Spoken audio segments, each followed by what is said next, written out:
Mais Kabila soit zolo babon on accompagne que malaria s'il était sur tali photo na bimagi nango un président de la République à lati mazopo. Alors que le président de la République na senana mazopo na mutu. Peuple congolais boss à l'intimider tes aba politique ya lokuta. Titre Oba Pessina Joseph Kabila est un titre honorifique du fait que Azala qui est étape ya président de la République façon à honorer titre wana même Félix Tshisekedi ya kozwango tant à kosala 10 ans ba comme Robenga est sénateur à vie mais ce n'est pas une fonction active tant on a benga une fonction active te lingi koloba nini elingi koloba ke akobanda ko siéger te azape na pouvoir ya kozala président Sénat te ako comprendre niveau batu bemba sala kana bangoti Tshisekedi c'est un homme puissant. Un homme honnête, un grand politicien. Oya sala que non, tous à la multipartisme, mais bemba peut pas jouer que l'enga créer MLC. Lelo oyo Tshisekedi da kufi, bemba zo benga bato na Saint-Thérèse le peuple congolais, botelema 1 minute pour na Sir Marie Misambu. Botelema 1 minute pour na King Kesere Menea. Botelema 1 minute pour na Papa Wemba. Mais boyebi ba cause nini Papa Wemba kufela. Boyebi ba cause nini King Kester akufela. Boyebi bino peuple ba cause nini Marie Misamba akufela. Pona kolobela bino nini. Dossier abema moeto lo bazate, Tshisekedi azozela balokume pas bemba te. Parce que Tshisekedi dès son vivant, il n'a jamais traité avec des aventuriers. Bemba parce qu'il est aventurier, il doit s'allier à la mémoire des aventuriers ensemble avec lui. Et il même n'a pas besoin de s'allier des hommes honnêtes comme Tshisekedi wa Mulumba. Nakacha inane wana abomi yango monde entier bakobanda kolela balobi ata Mobutu aboma Assemblée nationale te ata Kabila aboma te mais démocrate akoti abandi ko boma Assemblée nationale yango tozo mema bango molo ti inane kokoka basakani Félix abomi na Assemblée nationale après 60 jours token élection ko élire ba nouveau député national pour Temboko avancer ça coalition peuple azo luka primordial objectif primordial ya peuple congolais et ça arrestation à Kabila Congo France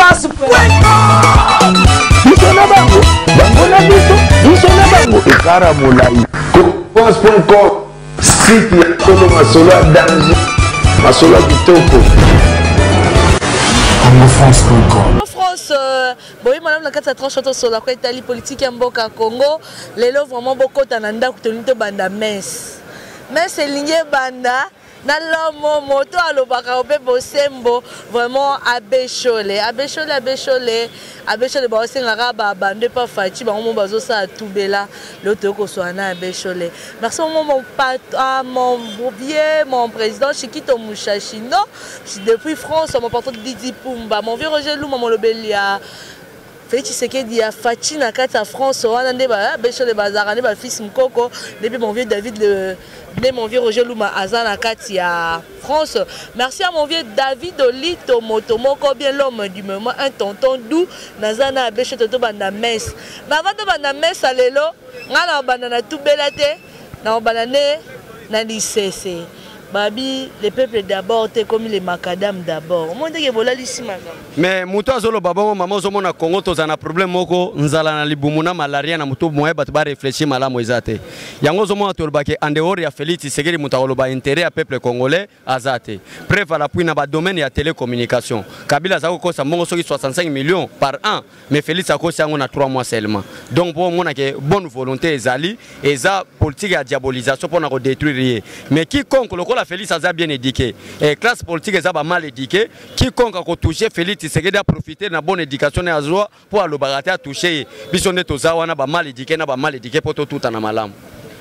Balobi était président Félix Tshisekedi bino bozo senga babi maman Margot tunana na besho la lozolo baike le président au dissoudre ensemble wana article nini ya constitution show. Article 148 lobi boye. Na article 148 ezana 3 alinéas. Alinéa 1 lobi boye. Na cas ya crise persistante entre le gouvernement et l'Assemblée nationale, le président de la République a le plein pouvoir de dissoudre l'Assemblée nationale. Pour être beaucoup avancé. Dans l'article 2, place à poto balela mingi ke président bomaka l'Assemblée nationale wana boma.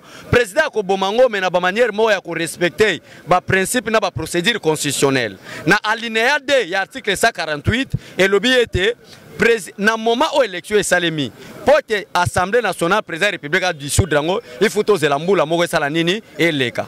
Tant que mboula mogo leka, le président comme il a plein pouvoir au salanini, ya ko bomango. Tant que mboula lekina nous tête aux akaka na kacha inanewana abomi ango monde entier ba ko banda ko lela balobi ata mubuta boma Assemblée nationale te ata kabila boma te mais démocrate à côté abandi ko boma Assemblée nationale. Yango tozo mema bango molo si inane ko koka basakani Félix abomi na Assemblée nationale après 60 jours token élection ko élire ba nouveau député national pour être beaucoup avancé.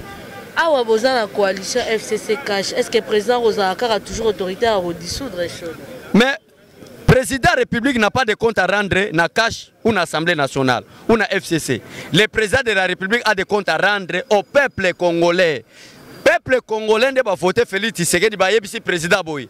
Président toza na confiance na yo longo la biso nzala. Courant e kendaka te, maye kendaka te, bana batanga yo fele, soit médicaux ezala yo fele. Nde cahier de charge, peuple ba pesa ki président Félix Tshisekedi. Ezala ki FCCT, ezala ki kashite. Mais coalition peuple congolais ya cash na FCC ezali contrainte constitutionnelle. Pour la nini to benyango contrainte constitutionnelle par rapport à l'article 78 madame journaliste et le président nomme le premier ministre mais au sein de la majorité parlementaire. Si vous avez que IDPS ou soit CAJ, vous avez la majorité de députés dans l'Assemblée nationale. Vous avez la mouka aventuré 20 députés. Vous avez la FCC de comprendre que non. Malgré la catégorie de l'élection, Ganga, Babimisa 350 députés, c'est-à-dire bango baza majorité. Au lieu peuple a koufanzala na ba désordre, tout ça coalition. Peuple a luka primordial, objectif primordial du peuple congolais, est la arrestation à Kabilate. Objectif primordial du peuple congolais est le social d'abord. Alia malamu atanga malamu ala tamalamu malarié c'est la namoto. Le président le bigeno, gouvernons ensemble. Malgré baza ba miyibi, mais gouvernons ensemble pour être peuple alia nanu makama muyibi, justice osala musala nango. Toki na makambo matisaka chole mafuta abechole balobi moi mboka Joseph Kabila lobby a co-siéger na Sénat après mise en place un bureau définitif. Mais Kabila soit zolo baba on a comprendre que malaria silité so tali photo na bimagi nango un président de la République alati mazopo. Alors que le président de la République na Sénat na mazopo na mutu. Peuple congolais boza l'intimidité za ba politique ya lokuta. Titre Obapesina Joseph Kabila est un titre honorifique du fait qu'il y a une étape il y a président de la République façon à honorer titre wana même Félix Tshisekedi à Kozwango tant à sala 10 ans bah comme Robenga est sénateur à vie mais ce n'est pas une fonction active tant on a bien une fonction active te lingi koloanine et lingi kolobaki akobanda ko siéger te azape na pouvoir ya kozala président Sénat te akotika la kuna na titre na ye a sénateur à vie. Oh nyonso bazolo bawana ke akobima président assemblée nationale président ya Sénat na élection zoya eza base bazo créer les bino na ba réseaux sociaux pour être politique congolais azala agité. Pour na Kabila Aboupia c'est déjà le passé akotika ozala ni président assemblée nationale ni président Sénat ni président République pour na ye Kope Sili, Kope pour na Kabila Sili minito c'est Félix Tshisekedi le chef de l'État. Oh tozana ko préparer déjà na ba base pour na 2023 Félix abima atana 98%. Toki tozonga tomoni pe likambo ko sa pasi hein. Likambo mwana mboka Jean-Pierre Bemba Gombo alobi to kanisa ba yo batika biso une minute de silence atangi ba Kinkester Menea, ba Lutumba, atangi ba Papa Wemba, ba Daniel Boteti, ba Marius Gangale. Mais atangi Tshisekedi dépona nini. Mais on comprend le niveau batu Bemba sala kana bangoti. Tshisekedi c'est un homme puissant, un homme honnête, un grand politicien. Oya sala ke non tozala na multipartisme mais ba Bemba pe ba zo ke lenga ko créer MLC. Lelo oyo Tshisekedi akufi, Bemba zo benga batu na Saint-Thérèse le peuple congolais, botelema 1 minute pour na Sir Marie Misambo. Botelema 1 minute pour na Kinkester Menea. Botelema 1 minute pour na Papa Wemba. Mais boyebi ba cause nini Papa Wemba kufela. Boyebi ba cause nini Kinkester akufela. Boyebi bino peuple ba cause nini Marie Misamba kufela. Pona kolobela bino nini. Dossier abema moto lo bazate, Tshisekedi azozela balokumu pas Bemba te. Parce que Tshisekedi dès son vivant, il n'a jamais traité avec des aventuriers. Bemba parce qu'il est aventurier, il doit s'allier à la mémoire des aventuriers ensemble avec lui. Et il même n'a pas besoin de s'allier des hommes honnêtes comme Tshisekedi wa Mulumba. Yangwana tolobayete, tozana posa Bemba s'allier Tshisekedi wa Mulumba te. Biso problème na biso Fati chef de l'État, Mboke kende liboso peuple alia soki ya linga comme sango politique ya ko boya koloba 1 minute pona Tshisekedi wa mulumba Tshisekedi kutu soka yoka ke Jean-Pierre Bemba ne mutu alobi ke non 1 minute de silence pona ye mbela kufi mbala mibale parce que azako zelango pas Bemba te bo s'inquiéter te bunyo mo bomoni etali niveau ya politicien dès que c'est que zo prouver que tango biso babe chole to so ganga que classe politique n'y a que des aventiers et des commerçants bon dimela biso tala makambo Bemba sali na Sainte-Thérèse même batuna maman journaliste bazo anzela bazo regretter bolbi Tshisekedi mutu asala ke Bemba oyo oyebi ke ti bazo kanga Jean-Pierre Bemba na CPI premier politicien qui ne otala c'est Tshisekedi wa mulumba tango Tshisekedi a comme le mon frère je t'avais dit n'allez pas aux élections avec Joseph Kabila au santé taki tala lelo bakangi yo mais to voter en 2006 pour ça les pour la royaume sa peuple congolais que en na biso na po ya Kabila vraiment eza politique ya Kabila vraiment eza to lingaka été atane longi boye to lingaka été ozolanda to mona ki les mieux faire ezala kinini na place ya Kabila il faut biso ba congolais to sala nini to tia Jean-Pierre Bemba nde peuple congolais na 2006 biso ba combattant to pesa Bemba soso ya mboka pa bango na IMLC minute mama papa cameraman ko zo atala ne ba combattre ezebele tozo sala étude politique ndenge nini be élection ko sala na 2006 ndeto yoko ba ke façon ko kumisa Jean-Pierre Bemba parce que la 2006 peuple congolais bozali banda mboka na balubumba chiti na Équateur bozolandanga na 2006 peuple congolais nyo sazako lo ba ke Jean-Pierre Bemba tuta batu na maboka Jean-Pierre Bemba za mofé biso nde ba combattre to landa batu na cité bolcha na se Kabila zandeke akokende na ye Jean-Pierre Bemba soso ya mboka et Jean-Pierre Bemba zoya azolo ba ke mémoire nanga 1 minute de silence na pesa na sœur Marie Misamu na pesa na papa Wemba na pesa na King Kester donc ils ont montré que Jean-Pierre Bemba n'est pas un musicien Jean-Pierre Bemba n'est pas un politicien mais plutôt Jean-Pierre Bemba c'était un musicien preuve à la prime maman journaliste au mona lelo fayu la ligne bimis album donc la mukeza association ba musicien ko yembe pai ko bine pai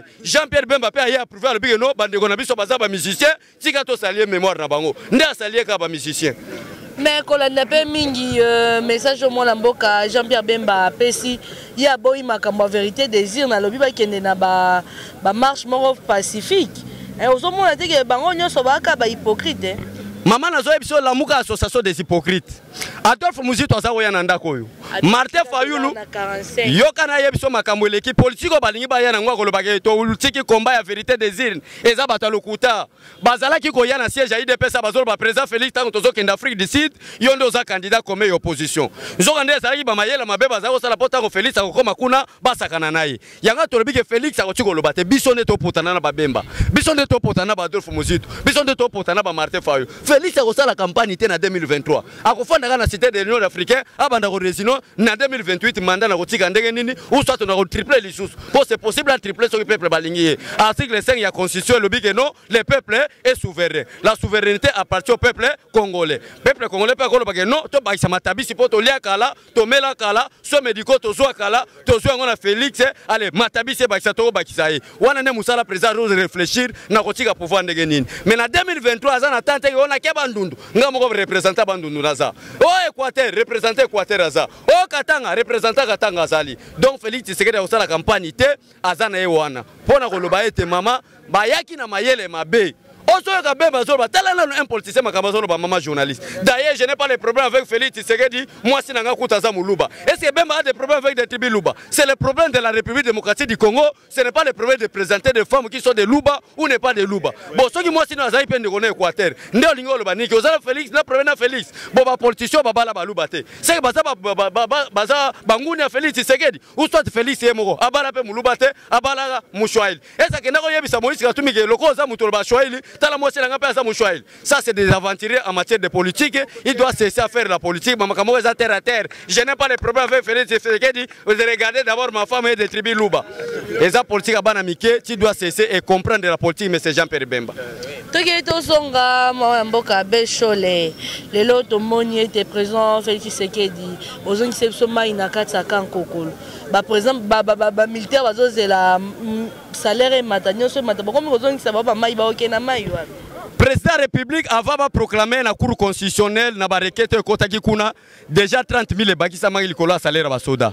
Tout na ba soda na webisa. Donc avant Cour constitutionnelle est confirmé. Alors déjà bon bah 30 000 en attendant gouvernement bima tozo raisonner soda baba no fute $500 l'osso belé na madeso na soso na ndakuto baba no pese mbongo nyoso na basoso na salaire wana musala président république azana o raisonner ndeni to sala po soda mingi ration soso ezala soda Rwanda $2000 bino awa soda $100 ba soda Monisco bazoya awa 3000 5000 bongo ya bino ba $100 mama mais wana tuna Joseph Kabila el batu wana bazako zwa Joseph Kabila nda za président république wana tuna Jean-Pierre Bemba n'importe batu Rwanda bazozo ba $1500 Bemba vice président république chargé Ecofin chef Félix Tshisekedi papa batu papa na biso o to tele espoir asalika 3 mois na pouvoir o tuna biso makambwana ifo tuna mbula nini soda Rwanda banda ozwa $2000 nani azalaki président république à l'époque c'était Joseph Kabila nani azalaki président république à l'époque Jean-Pierre Bemba vice-président nana zalaki premier ministre Adolphe Muzitu pona koloba nini pona koloba ete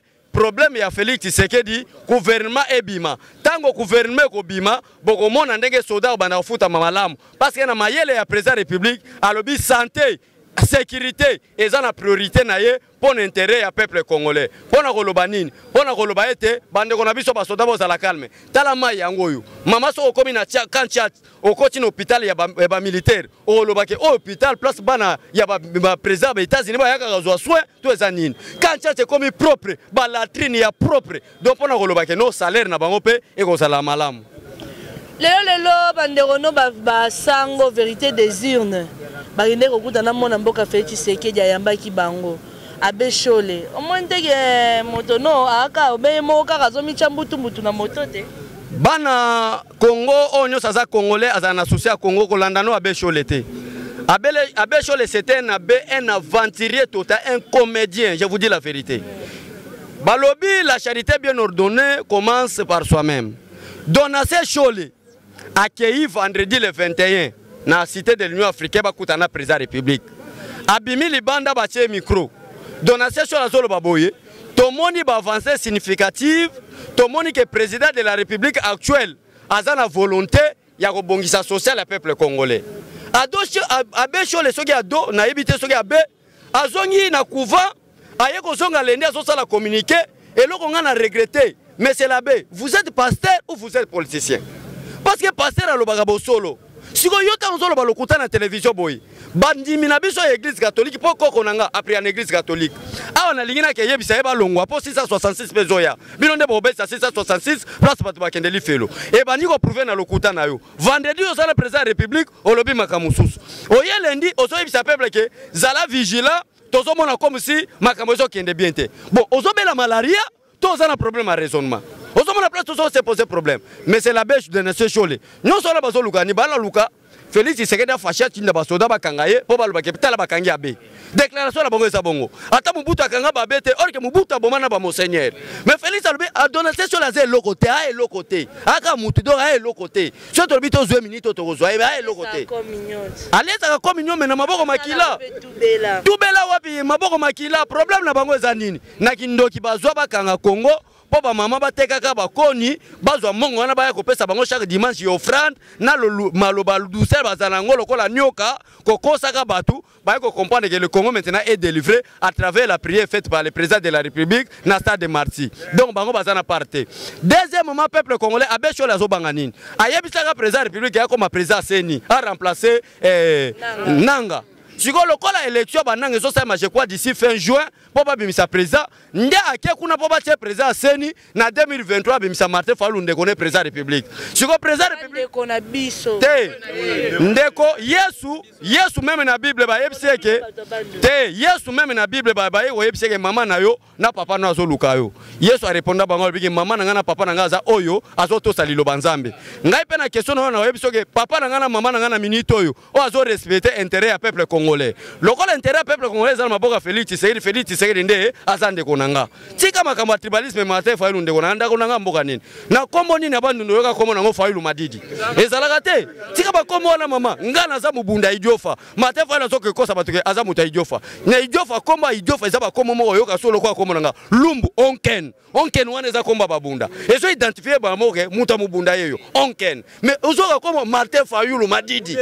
Donc ozomona ke Fayulu eza comme bato mususu lokola Madidi ezana ki Congo elingo loba malili tango bato bayoka ke Madidi c'est que azande kona biso mu Congo nde baba ise comme Madidi mais ce n'est pas notre frère bato bandu bazana NT lokola Fayulu bazana ngo bato bandu bazana babolingo ozolanda bato bandu bazana compréhension bato bandu ba hypocrite te est-ce nena solo babozo monanga na za hypocrite toza ba hypocrite te ba infiltré nde bazala ba hypocrite lokola Martin Fayulu azaki agent Kabila auprès à Félix parce que Lamuka na FCC basé loko mo me bakaboli yango batindi Lamuka na opposition FCC na coalition na IDPS po batia biso ba conquérant mutokweya mais toyebi yango eza politique bana mike ozomona mama Martin Fayulu n'a jamais été combattant du peuple. Martin Fayulu était infiltré l'agent de l'ANR à l'époque de Joseph Kabila. Preuve à l'appui maman journaliste que nous retourne papa André Kimbuta gouverneur ya kala ya Kinshasa lobanini kaka tofani na Senko libanda bo série to sala bakor André Kimbuta zumi ko atemi alobi Martin Fayulu ya kopesa ngambo na ngo defaki tuna ba nyonso na episayo to mona ke ngo suspect akiko atake ka Martin Fayulu ya kopesa ngambo na ngo defaki zo aneza ki mbonga defaki te lokola zaki agent ANR ya Kabila ayeba makamunini Tshisekedi azo sala na ndako na ye akenda ko yebisa ye yango zo ma Tshisekedi na bolingo na approcher pe Martin Fayulu alobi zala pembeni nanga zo kana tia zaki pembeni Tshisekedi le so la musie maman journaliste obi nini sala passe na vie a yebisa trahison tout le monde mutu Tshisekedi azako ben na pembeni na ye il faut trahir lokola ba Martin Fayulu ozola na mama nanga donc ba créer mutu azako yeba na te atala na mutu azinga diriger bureau na ye tala bureau parti politique na chambre salon bakata na rideau mais tala bureau IDPS otoma ke bato bazala bambiso ko comme ba chef de l'état même na bureau parti politique na bango zo talisa et ndako IDPS asombe yango avance au pouvoir mais IDPS Martin Fayulu aleka député national député provincial ko defa bambonga ba André Kimbuta a pouvoir on a Senko incapable de somba tanda ko na lemba acha parti politique akiko lukanda mo lokola toilette muke bakata na rideau na enseignement wakende kotala siko mutabongo bolibo commissaire président république tango ko comme président république lo aliboso ezanini abana se comparer na IDPS lokola IDPS azana bureau étage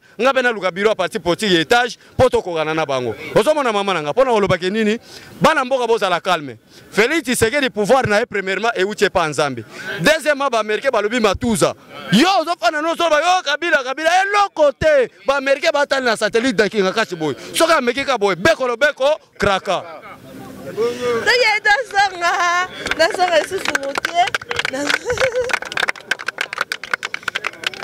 mon président Chikito Mushashino abeshole yeyo toki etozonga tomoni kuna bosebino bochaki église kit d'action de grâce dimanche kuna pe baibandeko na biso pe bakei pe kuna na Sainte-Thérèse kuna bomoni mwana mboka Martin Fayulu alobi ici ça va kuna ça ne va pas po parce que babundisa relo kwa nzambe te abi bosali mpiaka kuna na stade mais Martin Fayulu azobela malaria Martin Fayulu maman nazo biso makamba solo kende ko vérifier na ba combattant na ye. Ko comprendre RTNC zo filmer ka partie toni partie à vide. Non biso to sali politique ya corruption te to sali politique ya vérité. Ceux qui place batu bazate to vérité to ba ke botala awa batu bazate. To sala partie ya lokuta te. Mais Martin Fayulu so commencer la politique ya émotion. Donc il y a comment autant bonne ligne ya bokonza président république. Soko yo ki fati aleki ambala mo sutuki. Oh le 30 juillet soulèvement populaire. Comment on la bongo? Action de grâce au Salima. Oh le 23 juin, tu as la soulèvement populaire. Preuve à l'appui ban à poto. Ba beti Martin Fayulu mabanga na kobima na bango na Sainte-Thérèse. Pona nini? Po akosa ki batune ke Jean-Pierre Bemba to benga ke charma na koyala matuza.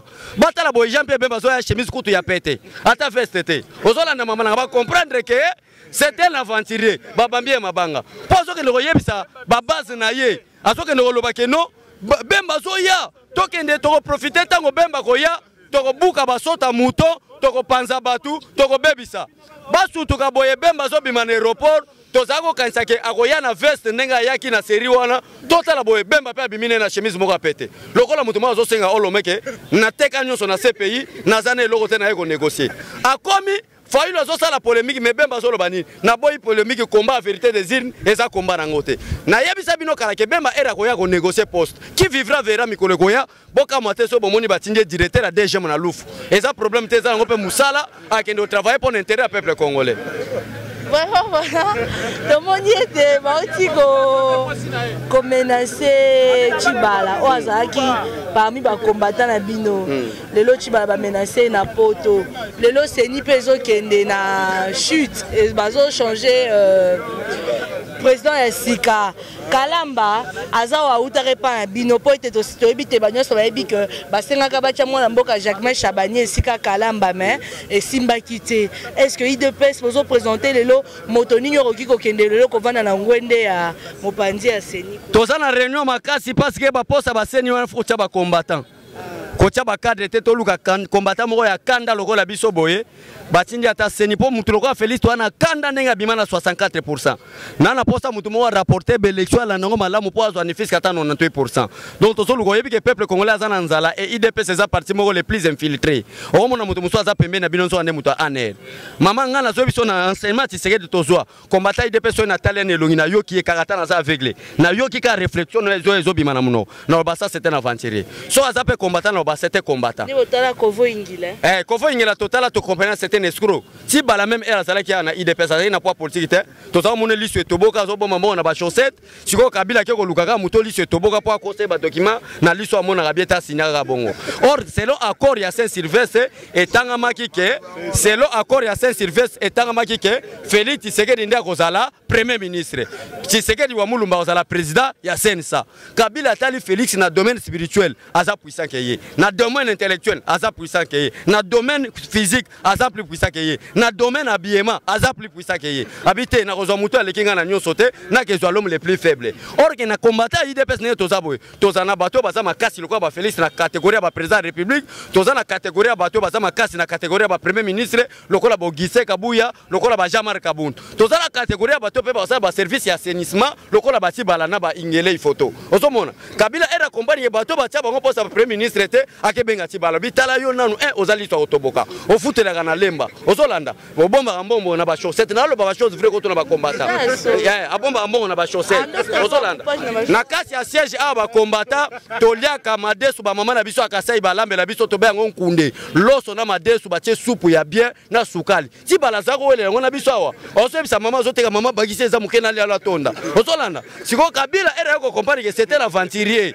Tika na yiba ye tango na hotel $100,000 alenga kata sali nini alengi batu ba combattant IDPS reserve kola oya mukuse wana to benga mobake osomona tala Kabila ninga sakani nayi abengi bakutanie publiquement na RTNC alobi que je vais te faire premier ministre $100,000 kende ko sala fête somba ba veste bien ti bala kenda o mobake akenda na maison ba sala ba publicité mi soki les rock Mama zonduka ba veste na moi azotia na valise aki bisa mo sire ke Kabila va me nommer premier ministre asutu boye bip Kabila nzoka nda sakani na aye ko nommer Tibala ozolanda tala preuve la puis peuple congolais pour lobake biso ba combattant to sekaka to kosakate to lobaka ba solo ke IDPS était Tibala était l'homme le plus faible de l'IDPS Shadari azana nu candidat ya Kabila ke Kasai mutasimbele parasol na mbula komone nani Tibala et à l'époque Tibala zo simbele parapluie mama aza premier ministre mais Shadari azane dauphin ya Kabila mais moment d'élection ko kisami nanote pona ko lobaki Kabila za ko luka les hommes faibles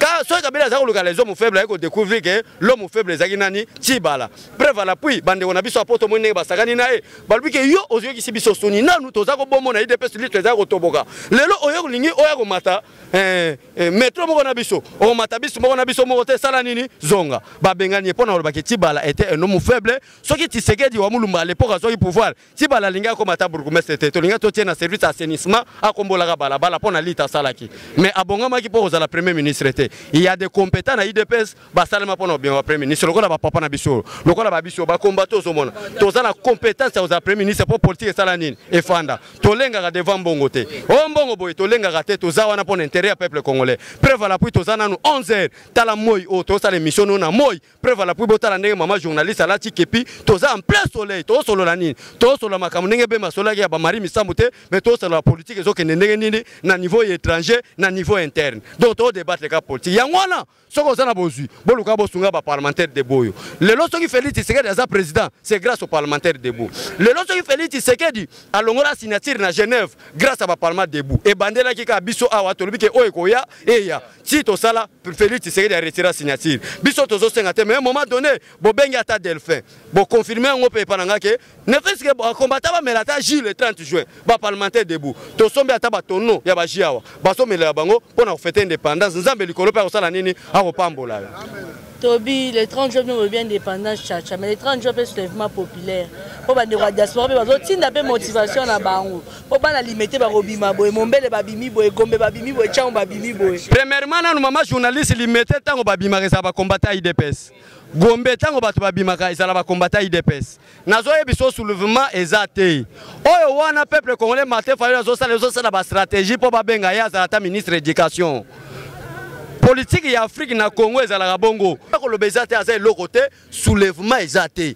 Papa so osakani beliko omona likolo ya ba américain. Elongi lokola ligro go domandu kikaboy. Pona ko sécuriser président Félix Tshisekedi. Donc mille vie. Eleki nango elio so wana eza pour l'intérêt peuple congolais. Keboke landa babuzo baboboke tu bozo sala. Tala mo sa kitoko. Andimi na lobiki na balate. So eza ina ngambo andimi limbisa. Andimi ne ke bala na ye. Atie. Biso beto ko sala mobilisation de faire notre PC sous 10 ans. 10 ans on appelle de faire 10 ans à Tiki. To luki sous de faire musu na IDP to tie. Abeti 10 ans. Tango to ana cash boyense. De cash. Mama ko changa polémique na directeur ya caméra te. Directeur caméra za vient na biso ako soutenir Félix na 2023 tozana yo. Ako postuler te. Caméra na zo biso tozana mama ko ya ko lukanga.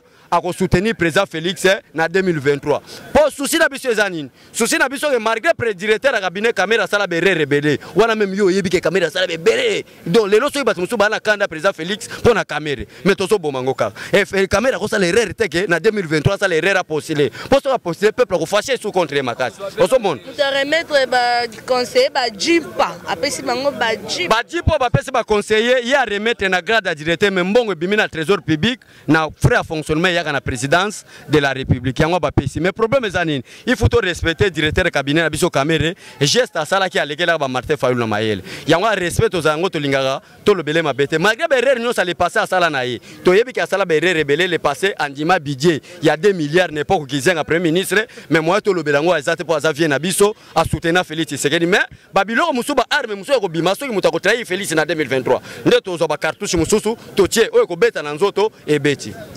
Lelo to komona lona tongo to bimaka bo to ti marche ponga na oti marche mambo asado makambo edika pent nzambe pala la raté to moni président de la République Fachi wana ko kende bana edika pent bana ba militaire musu bakanga bakangi nzela président moni bango yango grâce présidentielle yango le 30 juin pe yango edika pent ko bimate yango bino ko mekona nde bilongi. Et ça, le peuple congolais, merci vraiment, maman, question ma casse au poste, maman journaliste. Pendant le dossier, il dit qu'à peine ça dossier à coup d'État face à un président face à un homme qui était chef de l'État à l'époque. Nanazaki, chef de l'État, Laurent Désiré Kabila. Selon Barimer, il y a bateau Gérard Kambo, c'est lui qui dit qu'à peine Moutou à Bomakaï. Le cas les dossiers sensibles, moyen présence à la décrispation en Bangu exact. Pour la biso, tu as déjà que Baliwa Laurent Désiré Kabila et où tu as côté Kingakati. Nazo le beloma kamba solo toko sarate. Donc ça là, et ça Baliwa moko et où tu as côté Kingakati. Ozomone na ba village à Kingakati kuna. Si tu as na brutalité que tu libérer décrispation, Moutou à Kingakati a besoin moi paiement. Et dit qu'à peine Pirijeka na kati kuna justice sala musala ti ba kende luka nani aboma Laurent Désiré Kabila na flashele bino déjà que uta ba kota kinga kati tanga ba kobenga l'homme de kinga kati ayeko témoigner ba preuve monani vraiment que non kinga kati nde muta bomaki Laurent Désiré Kabila à ce moment là Edi Kapé na bimi et kinga kati a remplacé pe a dédommagé famille na ye donc bo sala calme ko bima na maman misa esili ba kena boboto to basala ni bo kende na kimia ba vie na ngabo za na poto bolala à l'aise. Bolala à l'aise, mutakoti ko sala président Félix coup d'état azate. Pour ça la nazo yebiso pour ça la Félix coup d'état il faut zo mwana botami na 2 mois abeta lisasi wana. Est-ce mwana arme ko simba lisasi abeta. Conditions nzamba pesa na stade de martyr. Pour Félix akufa ici mwana azana 2 mois abeta lisasi. Bon mwana 2 mois bana tambo ndeni aketi na chambre président abeta lisasi. Pour koloba ke no, moyen Félix akufa na lisasi ezate. Moyen akufa na poison ezate. Ba chef coutumier bazala calme. Félix aleki ba chef coutumier nyonso na Kindoki parce que Kindoki a Félix Tshisekedi qui et ça plus puissant que chef coutumier et ça les magistrats de mon côté mutasolba Dieu pardonne le peuple congolais, Dieu pardonne les sangs qui étaient coulés des innocents Ozolanda au nom de Jésus milimonio sur kindoki Jésus de Nazareth pourquoi moi Yesu de Nazareth ceux qui coutumier yo kiango qui azana kindoki alengi yango zo mona bemba yaki na intention soulèvement et au nom de Jésus betemi na stade de martyr alors je demande pardon moi femme et muluba Ozolanda mama donc pour le bageno elo moko ezate makambo yo kende nango bien Yesu akolonga mais na kosenga na bandeko na biso nde tozosenga te biso nde tolobi boye base oyo papa cameraman na imposer te pardon base oyo même ba o ba sala débat kuna papa soko zo biso bango koto bandeko bazoyoka base oyo yo yoka ke ba parlementaire debout yango oyo le 30 juin ceux qui bosombeli bango ata 10 000 J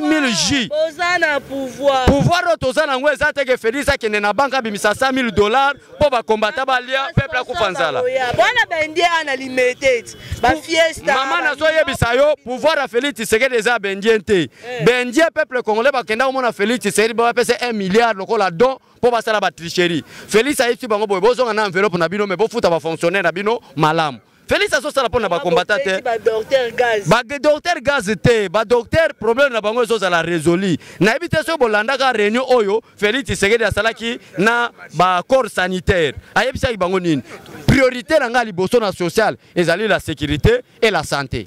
Quand on parle de santé, on voit des docteurs. Quand on parle de sécurité, on voit la police, les renseignements et les militaires. Donc à bientôt, gouvernement Zobima. Mais à Wabino Boso Seka, au gouvernement Zobima.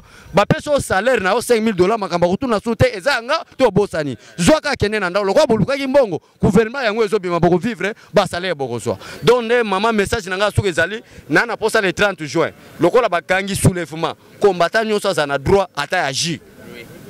Président Chiki Toko Salango, Maman Angèle Mpumbu, Oko Salango, Maman Chantal Rogerio, Oko Salango, Maman Nanga Martine na Belgique, Bozé Belé, Boko cotisé 1000 et salaire à $150,000. Tofandia to bengi na batalamuka ba meli bashi. Bonne fête indépendance. Parce que depuis Congo eza Congo, to tigala ko indépendance te. Indépendance ya solo eza o Félix Tshisekedi comme chef de l'état. Preuve à la pour na nina lobi bongo. Parce que contrat nyonso Congo ko sala na mboka bapaya et sengele lega par la Belgique. Mais tant que Félix Tshisekedi kena États-Unis sans passer par Belgique, sans passer par la Belgique et talisi que no cop ya biso na ba colonisateur na biso sa nini esili. Yo moko ko mona maman journaliste ba Belgique tango bazokende. Balobi avant indépendance est égal à après indépendance. Yango zo mona ke indépendance ya solo ya Congo azui eza à travers Félix Tshisekedi. Oh yo zo mona ke ko signer contrat na secrétariat d'État américain à la défense que ba militaire américain ba ya pe na Congo. Mais à l'époque domaine militaire, il faut passer par la Belgique. Président de la République des États-Unis, ça passer par la Belgique pour dire que tu comme maintenant les colonisateur nabiso, ndenge ba américain ba comme les colons ya ba anglais. Donc au Congo maintenant a délivré les 30 jours qui vivra. Merci beaucoup Nelson Congo François Nezaki Abeshole oh alobara belé. Attends bina ma Margot le peuple d'abord mais les macadam d'abord à répondre bino. Sonné bien à Makambo et Tali Namuka à répondre. Merci mon patron Didi Dipumba, merci mon vieux Chikito Mouchachino le président, merci à ma combattant soit IDPS au Bozaka partout, combattant IDPS mais combattant, véritable combattant c'est le roi Baboké tu vois. Boké tu as combattant. Peuple congolais c'est maman c'est posé la question les lots qui papo Boké tu as ndeko vraiment Jean-Pierre Bemba. Ngana ndeko Félix Tshisekedi te menaza ndeko na lit mokotoza. Mais Boké tu as famille biologique na Jean-Pierre Bemba. Français ayebi kolobate. Étude à ce qui supposait que Jean-Pierre Bemba va passer à directeur à DGM na Louf. Tout na Boké tu as na poste nini. Kokoma ayebité. Koloba ayebité. Arolingani. Donc Boké tu n'es pas un combattant. Problème zanine. Mundele oyo ba YouTube apesa bango chance. Bolo baba bêtise tango bato bazotala ba bêtise wana bazo futa bango. Ozomona. Yango ozomona boy effacer ba bêtise tala ba maman journaliste biso moi c'est chocolat kitoko. Pe maman bala pe nanote. Pe abala ne ba professionnel po ba bato libanda ba ba professionnel mais abala ne déjà nzamba pambola bino. Merci beaucoup à David, mon vieux David Olito Moto, bien l'homme du moment. Merci à Christian Touré Kenzo, merci à mon caméraman, merci Sean. Merci beaucoup, Bandego Bolanda, émission Malamu, question Ezali, Bobenga numéro. 50 minutes en français. Maman Yamba, 50 minutes en français, tout le bat. C'est ce que nous a appris les Français, il nous a appris la politique. Les Français, c'est notre langue internationale. Nous devons apprendre à parler sur les Français. Débat nous sur en français, il y a Togoniata. Tout ça, voyou, tu sais que des formats bana. Tu sais que des anabana, ils ont maquilla. voilà. Politique fandi langa pe ezali. Kendo ko se préparer ngana ke luka ba dictionnaire na beta français asikana émission koya qui vivra verra. Congo France. Bisona bango, bango na biso, bisona bango ekara molai. France.com site ya Tolo Masolo danger. Masolo kitoko. CongoFrance.com